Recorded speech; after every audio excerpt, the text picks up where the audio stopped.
So through the spectacle of movie magic, you and I are in two places at the same time. Today, when I'm shooting this, is December 18th, and we just wrapped one of the early episodes from, believe it or not, our coming season 15. I will let you guess what we are focusing on in that episode. But today, when you're seeing this, is December 23rd, and I am on a plane up to stunning Sisters, Oregon, my happy place, where I'm going to be spending Christmas with my family. However, before we wrap the shooting for the year, I wanted to do something different, and that is do a year in review, maybe hand out awards as a sort. Basically, not statues, but cars that stood out amongst all the cars that we drove in 2023.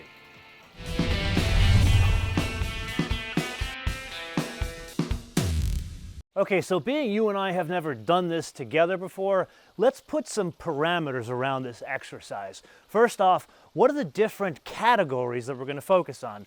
This year, oh my God, unlike any other year, was the year of SUVs and EVs. Now, I would love to start this whole thing with, here's your winner, walk off camera and go see my family, but technically this doesn't qualify because really this is a 2024. And this doesn't qualify because it's a 2022, and frankly, I'm somewhat biased because that's my personal car. So let's break it into SUVs, well actually SUVs, trucks. Let's break it into practical vehicles, obviously performance vehicles, and then have a category for EVs. Now we started out the year with a bang in this category, because if you remember, we started in Arizona driving the Hyundai Ioniq 6, and that, it had a bit of a shadow on it, because the year before we drove the Hyundai Ioniq 5, and I told you unequivocally that was the best EV on the market, full stop. Yes, even better than a Porsche Taycan, at least at the time, because it was more than an EV. It was the first EV that was affordable, that had a personality. In other words, it didn't drive like a golf cart, and it was exactly as intended, a very unique looking SUV. So the Ioniq 6, it had this shadow over it, that it had to be good. The Ioniq 5 we didn't even see coming. And the Ioniq 6 is very, very good, and obviously goes to the top of the list. But then I think a month later we drove the Lexus RZ. That was highly unimpressive. The steering is a bit of a gimmick. I can see why people would be interested in the first Lexus EV because of the Lexus ownership experience. But the car itself, highly underwhelming. Then over the summer we drove the BMW i7. I don't know how to nicely put that. That craps on the doorstep of the Mercedes-Benz EQS, not even close. So we're going to put that off to the side. Those are the three cars I'm thinking of that stood out, either for good or bad, and let's focus on the next category, which would be practical cars. And here it's not just cars. We're going to talk about two that really stood out, and you're going to laugh at me. They're both Toyotas. Early in the year, we drove the Prius, and then we drove the Prius Prime, which is the plug-in. And then towards the end of the year, we drove the Toyota Tacoma. Now, both are unusually good in what they're trying to accomplish, but only one really stands out in that it changes your perception. Now, you're probably scratching your head thinking to yourself, wait a minute, there was 3 in the EV category, what about 3 in this category? There I'm having a tough decision of what number 3 is. There were many practical vehicles that we drove this year. A lot of them stood out, but 2 that stood out for odd reasons, the Seltos, as well as the completely new Hyundai Kona. I would say the Kona because it's a completely different package, although I'm not excited about the design of that one. The Seltos, I'm not excited because they changed the transmission. I'm one of the few people that like the dual clutch transmission, and they decided with the mid-cycle refresh to bring in a regular torque converter automatic, which I think not cheapens, but doesn't make the vehicle stand out from a driving perspective. But it still has that independent rear suspension. So it's kind of a push what the third is. Now we have to get to like the behemoth category, and that's SUVs. And here, oh my God, we had a ridiculous amount to drive. You're gonna say the obvious one's gonna be the CX-90, but there it's not obvious because it only applies to the inline 6. The inline 6 was incredible. I told you it is a budget X5. It is magnificent. It is screwed together beautifully. Obviously, I was right because they're selling a crap ton of those things, even at high transaction prices. The one that's the volume seller is the one that's like 60 or like 55 grand. So that says a lot about that vehicle. But the bad news, the plug-in hybrid, garbage. they need to spend some time re-engineering because you don't have the Mazda magic with the plug-in hybrid, and that's what they're missing. Then talk about plug-in hybrid that does work. GLE 450e. That's technically not a new car, but they revised it and gave it a battery that has over 50 miles of in-town range. That's why the car stands out, because you can use it as an EV on a daily basis in places like this, and you could get to Vegas, San Francisco, DC. And then rounding out this incredibly competitive category, X5M. We could argue, does that go into performance? Does it go into SUV? I ultimately decided to put this into SUV because at the end of the day, it is an SUV, and we got so much stiff competition in performance, I think it wouldn't be fair to put it over there. But the X5M, the thing we learned there, they decided to make it so much sharper, to the point where the usual kind of douchebags that walk into like a BMW, AMG, or Porsche dealer and say, I want the best one. And the salesman says, get that one. Previously, they would say X5M, X6M. They would buy it, they'd brag to their friends, and they wouldn't have a problem with it. Now, they wouldn't like that car because it's so sharp. I mean, a freak like me that owns something like that loves cars like these, loves GR Corollas, that's the kind of people that will want to drive an X5M and an X6M. I'm so surprised that I chose this car to put in that third category, then believe it or not, the updated Porsche Cayenne for 2024. And it's with the X5M that we have to go home of sorts and get to the performance category, which you know this show is all about.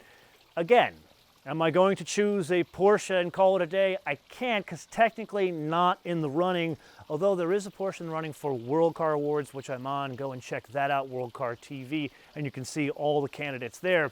But for performance, for MotoManTV, cars that stand out of the year awards, I got to come up with a better name of that.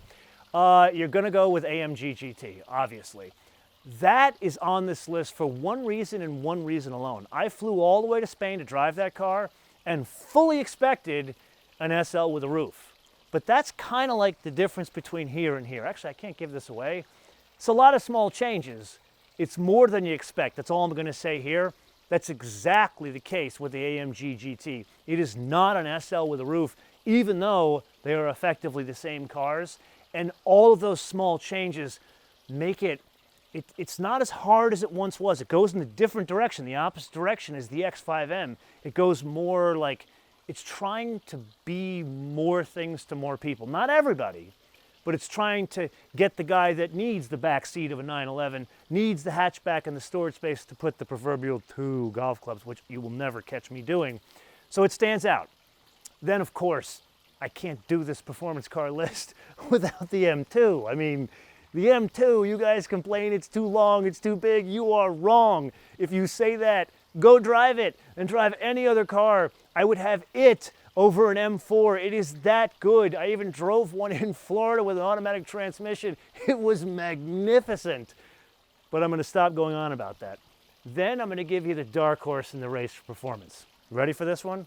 Not a Porsche, not even a small car. I'd love to give GR Corolla, but that was last year. Mercedes, AMG, S63E Performance. Why? Oh my God, like 800 horsepower, but that's not what it's about. It's about where the electric motor is in this plug-in hybrid. They put the electric motor on the rear axle, which makes it launch like a spaceship. I know an overused term, but it's kind of like a Porsche Taycan, like a Turbo S. When you get in that thing, or like a Tesla Plaid, it rips your face off. It hurts your face when you accelerate.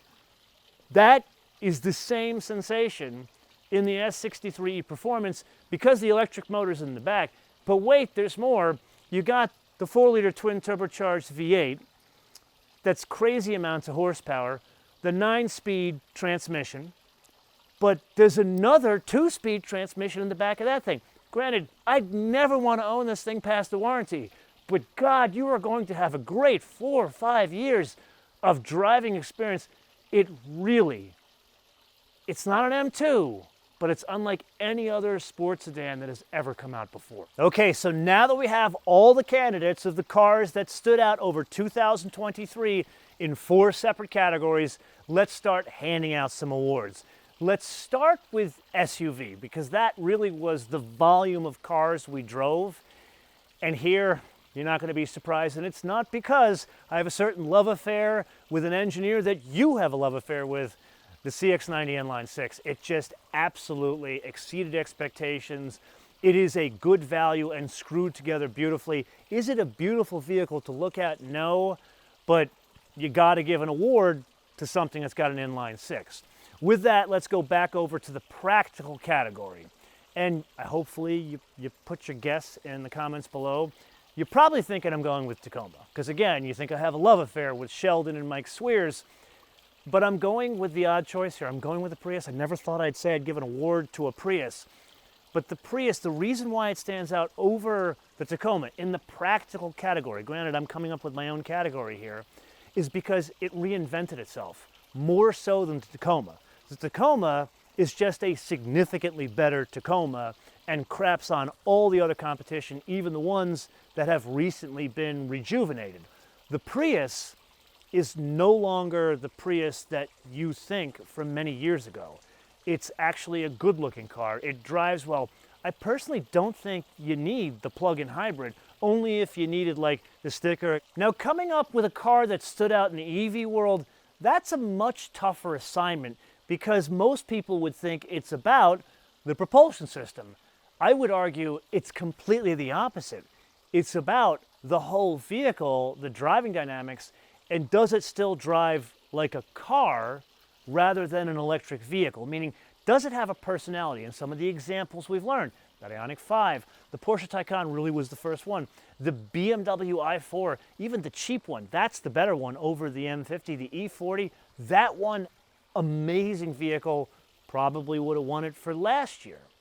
But the Ioniq 6, it does everything well, but maybe because of the very long shadow of the Ioniq 5, it didn't stand out enough. And I'm going with the car that trounced the rest of its competitors, and that's the BMW i7.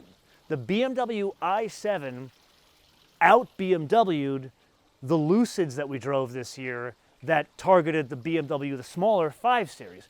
The i7 is so good you don't think about it being an EV. Now granted, polarizing design, this wasn't about design, but it was a vehicle that was a car first, then an EV. That brings us to the most important, actually, you know what, before we get to the most important category, how about we offer a design award? Something that stood out from a design perspective. Now with this new made-up category, I'm going to bend the rules here. It doesn't have to be a car we drove in 2023. It has to be a car we saw in 2023. And here you're not going to be surprised, the Hyundai Santa Fe. I'm kind of shocked that I'm actually giving a design award to an SUV. There, it's kind of a mixed bag. From the front three-quarter, amazing. They knocked it out of the park. Again, like the Prius, they completely just reinterpreted what a Hyundai Santa Fe is as much as the Prius did on the Toyota side. And there, you look at it, kind of looks like a small, inexpensive baby Range Rover. I can actually tell you how it drives because I did drive the car at World Car. The drive experience is also different as well. So look forward to that drive. I think that's coming in early spring, we're driving that car. But back to the grand award, and that would be the Performance Car of the Year. And this one, I want to go with M2. I want to go with a smaller car. I want to go with a car with manual transmission. But come on, 2 transmissions, an electric motor strapped to the rear axle, I have to go S63E Performance. As a matter of fact, I would go so far as to saying it's so ridiculous, I would make it like the MotoMan Car of the Year, even over the Prius. So this is the point of the episode. I turn around to you guys to opine in the comments below. Do you agree with my awards here? And should we come up with statues and start handing them out to car manufacturers? Basically do the whole pageantry, maybe like throw a dinner or something like that, make Mike Swears get up and do like Monty Python impressions to accept his award, stuff like that. So I'm looking for like off the beaten path. Anyway, let me know in the comments below. or via our social media, MotoManTV, all word, MotoManTV, all word, Facebook, Twitter, Instagram. And with that, if you saw value in this episode, I would highly suggest you watch our members-only episodes where I talk to other people in the car world and we discuss these kind of things. Also, future, we complain, we argue with government mandates, all sorts of stuff. You can see that playlist here. Until I see you in the next episode. And in 2024, I'm going to say not only bis später, but I'm going to say thank you for being here for part of this journey, because none of this happened without you guys. I'm going to wish you and your family a very Merry Christmas, a belated Hanukkah, and a happy Festivus for the rest of us, and wishing you an amazing 2024. Till we spend time together then, bis später.